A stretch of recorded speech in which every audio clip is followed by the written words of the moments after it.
As RFK Jr.'s anti-vaccine conspiracy theories took center stage at today's hearing, the Health and Human Services Secretary was asked if he could tell between what was a real hoax and what was not. Once again, here's Democratic Senator Maria Cantwell. Do you think the women on the steps of the Capitol were a hoax yesterday? I don't know about any women on the steps of the Capitol. The women who were talking about Epstein, do you think they were a hoax yesterday? Do I think they were? Do you think they were perpetrating a hoax yesterday? Perpetuating a hoax? Yeah. I have no idea what they were saying. This is the first I'm hearing about it. You're hearing about the women on the Capitol steps saying that they believe that the Epstein information should be made public? That's the first you're hearing about it? What I'm saying is you are perpetrating hoaxes. You, as this Secretary of Health, so you're undermining the whole healthcare delivery system, and you keep trying to point to chronic disease, but you're not putting solutions on the table to cover more Americans, and you're taking away the science and technology that has made us the leader that has saved, according to the first Trump administration Surgeon General, millions of lives, and you don't want to keep that going. Joining us now is the aforementioned Senator Maria Cantwell from Washington. Thank you so much for being here. Thank you. Today was extraordinary, and I think a real inflection point in just how dangerous the second Trump term is. He serves at the pleasure of Donald Trump. Donald Trump could end it today.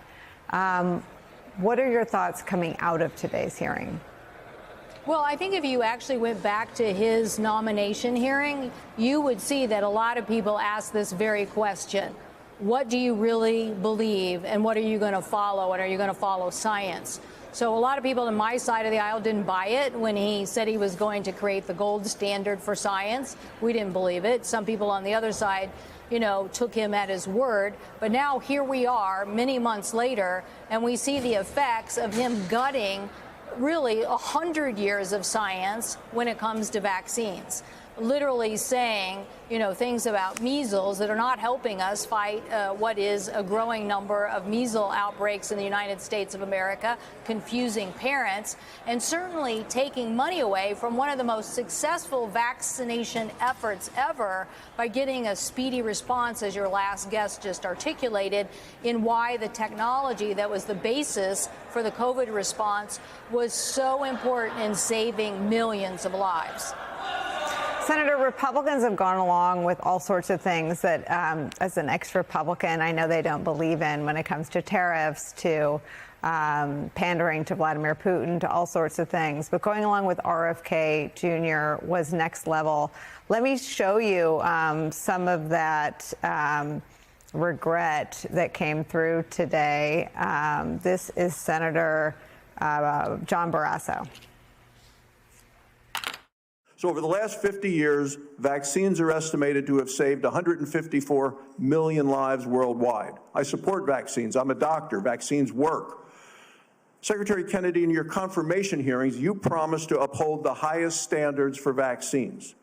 Since then, I've grown deeply concerned.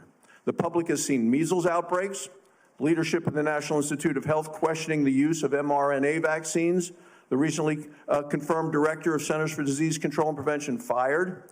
Americans don't know who to rely on. So unlike folks like yourself, Mr. Barrasso could do something. I mean, they could commence impeachment hearings. They could go to Donald Trump and say no mas. Do you think they will?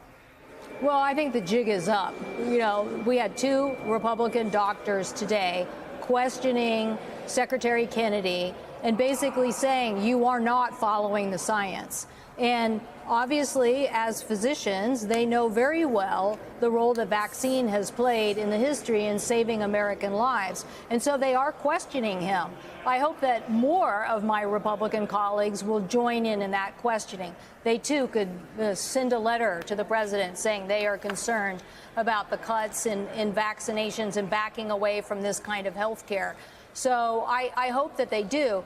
Look, we do not want an undermining of our entire healthcare system. We do not want, you don't want to implement Medicaid expansion. You don't want to support the ACA. You don't want to support vaccines. It becomes an ever increasing burden on the healthcare of the American public by not standing up in support of these important initiatives.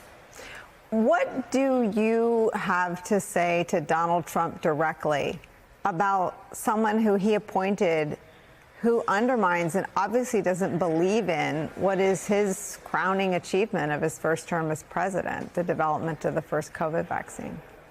Your secretary could not defend you today. He didn't defend you. He didn't defend you on a warp speed effort by your first administration to get an action plan, which is really quite remarkable in the research that led to a vaccination that, yes, 1 million people died, but 3 million people could have died. And so that is what's remarkable about what happened. And he could not say that that was also a remarkable accomplishment. So we should be proud of that science. We should be supporting more of that science. We are not done with flu pandemics. We are not done with other types of issues that could affect the United States or globally. And why would we want to be sitting around in a few years going, gosh, we don't have any solutions here. Let's call up the Europeans or the Canadians or somebody else and get the solution because we didn't invest. So I come from a great technology state and a great investor in NIH research and cooperation together. And that's the kind of leadership that we want to see nationally. We don't want confused parents sending their kids to school wondering if their kids are going to get the measles.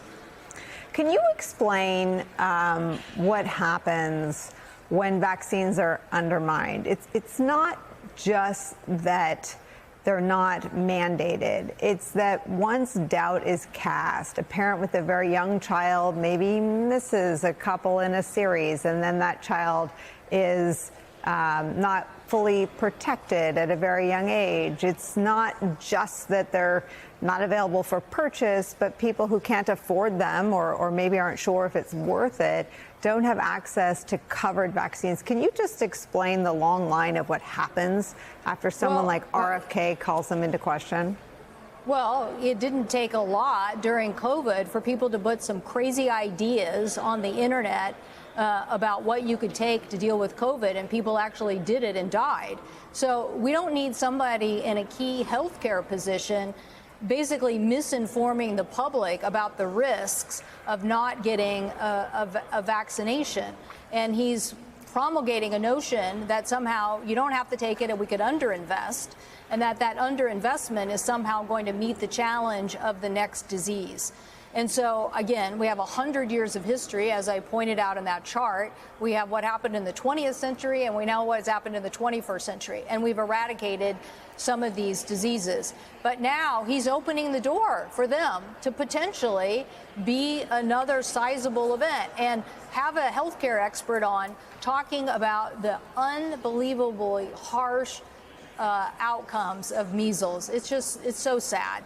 And to think that we don't have to live through this, but now we're seeing a rise, even in my state, and we had the last measles death several years ago in my state. So I do not want to see doubt permeate an environment and have a huge increase in the measles cases, which we are seeing a rise in the United States.